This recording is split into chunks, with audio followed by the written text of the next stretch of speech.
Kilo 1 SLD, this is OR4 ISS. Could I suggest we try channel 46, over. IK1 SLD, OR4 ISS on channel 46. Go ahead, over.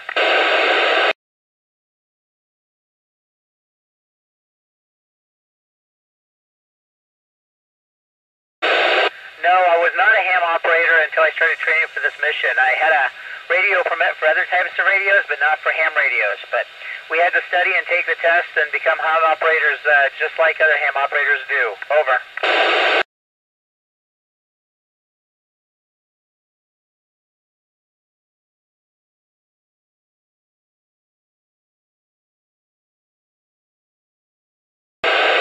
Good question. Well, the most effective way we change our path is we fire our thrusters on the Russian segment in the same direction that we're moving. And if we add 2 feet per second of velocity to our space station, then that boosts our altitude on the orbit on the other side by over a mile high. So by knowing where the collision is going to be closest or where the collision might occur, we change our velocity just at the right point to miss the debris in our orbit. Over.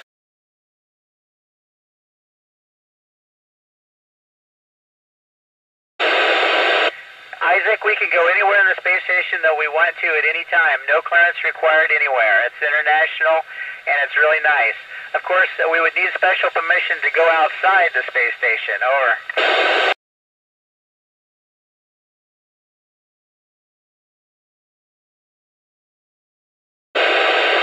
Well, I remember learning trigonometry and some types of algebra and wondering about those, but all of our orbits are all about angles and sines and cosines and circles, so our flight path around the Earth is made up of those things and combinations of them, so it's very important to me every day.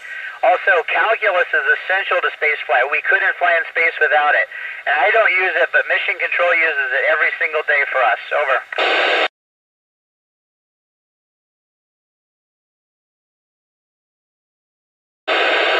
Tomorrow we have to learn how to use every tool that we might use outside, how to work in our spacesuit, which is very complicated. The spacesuit's like a little spacecraft. It has air and cooling, electrical systems, communication systems, and a little jetpack in case we come loose from the space station.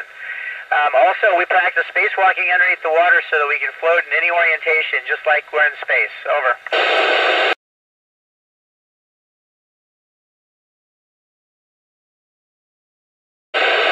Well, we tried to see it, Tyler, but we couldn't. They told us it would be a big dark splotch on the ground in the distance, like a shadow, but we really wanted to see it, but we couldn't. Over.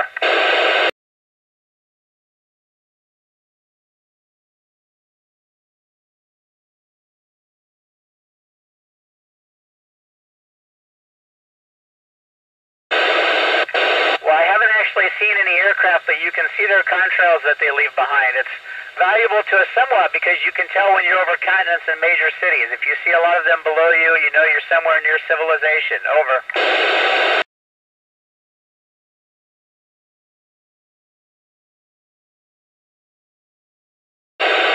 Well, I think we'll be back on the moon with a habitation there. I hope the United States is part of the team because somebody in the world will do it. Perhaps we'll also have the technology to get to Mars quickly and start exploring there too. And maybe it won't take 40 years. Maybe it will just be 20. Who knows? Over.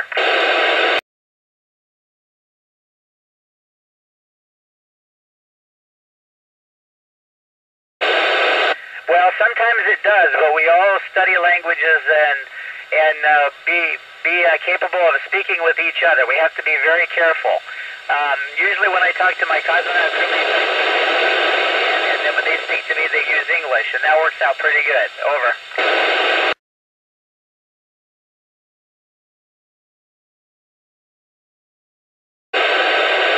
So that's a very good question. I make mistakes and learn little things all the time. The other day I went to smell some Russian shampoo before I used it, and the bottle was just about empty. It had a little bit stuck in the bottom, so I held it under my nose and gave it a little squeeze. But there was some shampoo trapped in the top underneath the cap, so it shot up into my nose. That wasn't very good. I discovered that shampoo climbs right up into the caps of bottles in zero gravity and likes to hide there. Over.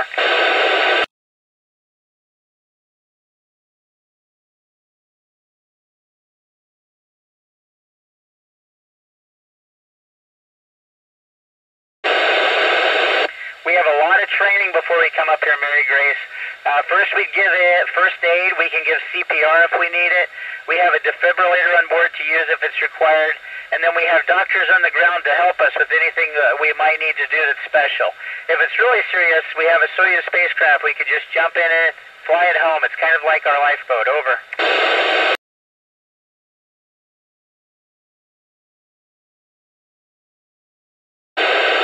Yeah, very difficult. After my space shuttle flight, I had to really concentrate on not falling over for almost a whole day afterwards.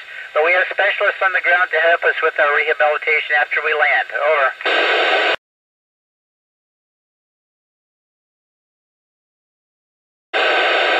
Yes, you can see shooting stars from the space station. There are some upcoming opportunities where I'm going to go look out the window and see if I can see some. It's really interesting here because remember the atmosphere is below us, so we see the shooting stars coming into the atmosphere below us instead of above us like you do. Over.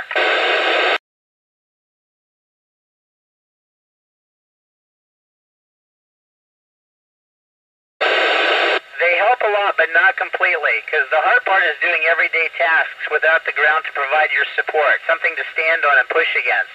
That was what makes spaceflight hard. We don't get to practice that too much in the Vama Comet. Also, the short periods on the plane don't cause any bone or muscle problems like the long space flight does. But it's still very good training. Over.